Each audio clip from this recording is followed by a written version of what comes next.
talking to women, a lot of it is about listening intently to what they're saying, therefore being able to water those seeds into a blossoming tree of conversation. And then it's also being able to elaborate and speak about your life in an interesting way, where not only, yes, is a demonstration of higher value because she sees you're a better communicator, but also what it is, it's giving her a bunch of seeds that she could then water and turn this into a flourishing conversation. If you guys have ever had the luxury of talking to a beautiful woman and it just feels like you guys are going from topic to topic to topic, it's because you both provided enough details for the other one to be able to grab onto that monkey branch and swing, water those seeds, and grow it even further. So we just did another 2-set where you're able to see that I'm just like machine gun firing, just like bop, bop, bop. And what I said to you is I said, you have to be firing off your questions and your statements, but then as you're taking the fire, you have to be reloading. So as they're speaking, I'm already starting to think about the next thing that I'm going to say. And I've got now several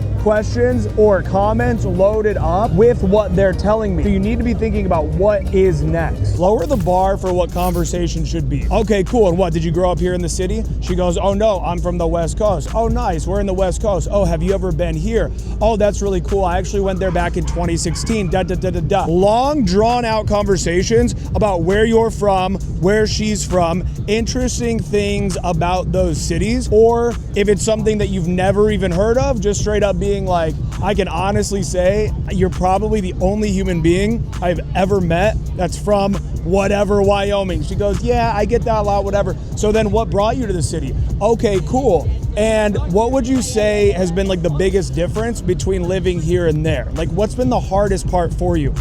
I could do this forever. I could make this a 1-hour video where I keep talking about the city. And would you say you're more of a, hold on, let me guess. You're probably more of like a Lower East Side kind of girl. No, actually, no, you're not ratchet, right? Like, you're not ratchet. It's not boring, it's connection. Conversation in pickup is a vehicle for connection. It's to make her feel connected to you, and therefore when you're getting that phone number, she leaves that interaction going, you know what, that guy was actually, I really enjoyed talking to that guy. She gets that text and she goes, yeah, you know what, he was really easy to talk to. Because I'll tell you this, the number one reason why women are flaking on your ass when it comes to dates is because they are afraid that they're gonna show up to that date and it's gonna be awkward as hell. They have been on bad dates, they have had really long awkward silences, been with dudes that have no idea what to talk about, and the guy goes silent and it's weird and awkward.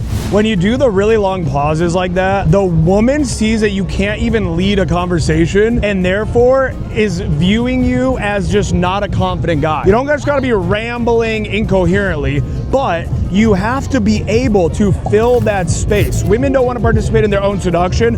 Lead them by approaching, and then lead by keeping that conversation going. An exercise that I can give you to work on that is, think about this. Any story that you have, any experience that you've had, you're about to go to this music festival, like tomorrow. Bro, when you come back from that festival, literally practice being able to speak about it for 15 minutes. Not what most guys do, which is like, oh yeah, it was cool. A girl goes, oh, and how was college at Ohio State? It was, you know, it was college. It was good. I mean, typical college experience. Oh, that's interesting. You guys are always having the most dull conversations that are going nowhere. You're not even doing anything that I just said in this video. So what you want to do is the next time you're having the most boring conversation of your life, maybe even if you did a phone date or a FaceTime date or something like that, straight up just go, okay, so right now on paper, everything seems pretty chill. You seem pretty all right. But just like be straight up with me. Biggest red flags I need to know about if we really get to know each other. Biggest red flags. I mean, yeah, just lay it on the line, you know, authenticity is in right now. Are you,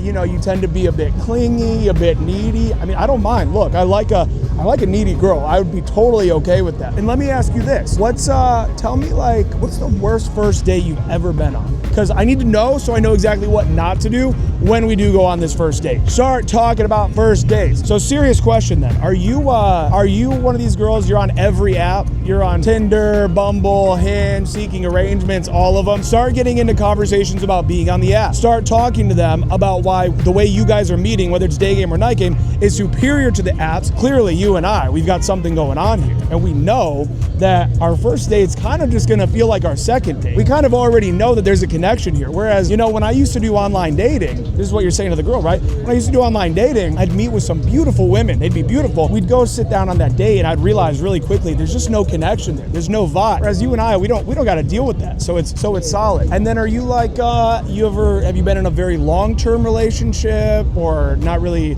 gone down that route yet or what? Okay, cool. Start talking about relationships, start talking about dating, start talking about degenerate culture. Now, next up, talking about what you guys do for fun. Now, never ask a girl what she does for fun. Girls don't do anything for fun. What you want to do is just say, I'm just curious here. Are you one of these girls where you're out every single weekend, you're out getting wasted, blacking out on Saturdays, recovering on Sundays? No, I am not that girl. I typically, I like to da-da-da. You go off of what she says there. Okay, you guys need to be writing notes from this video and also just watching every infield you've ever seen of me and take notes all the time. You want to be talking about your favorite spots, her favorite spots, what it is that you're into. And guess what, guys? I know a lot of you are not actually into much. Right now, I haven't played paintball in 5 years, but if I really get into it with a girl, I'll start talking about paintball. You guys have probably seen it in infield. I'll talk about poker. I'll talk about being in a StarCraft clan. I'll talk about traveling and where I've been to. For you beginners, very controversial advice here. If you seriously have nothing going on, you're getting into a conversation where you are trying to just get these reps in, trying to just really get to know women and have them get to know you, just make up hobbies and shit. Just make stuff up. Say that you're like a more interesting guy than you actually are. Next up, this video was prompted by my wing here. We get into a little two-set and kind of within like seconds, you're just like doing these long pauses, right? These long pauses where you clearly don't know where to take it. And I think a lot of that stems from you guys having the bar so high, thinking everything does need to be fun, exciting, like over the top engaging. And a lot of my interactions that have actually turned into dates, you guys would be shocked at how boring they look. But in the sub communications, I'm looking at her, I'm talking to her, she sees me kind of looking her up and down, and I'm like, well, hey, look, I'm gonna let you finish, what you're doing here. I'm gonna continue my walk here. I'm gonna finish my shopping, but I know we just met. I would really love to take you out sometime.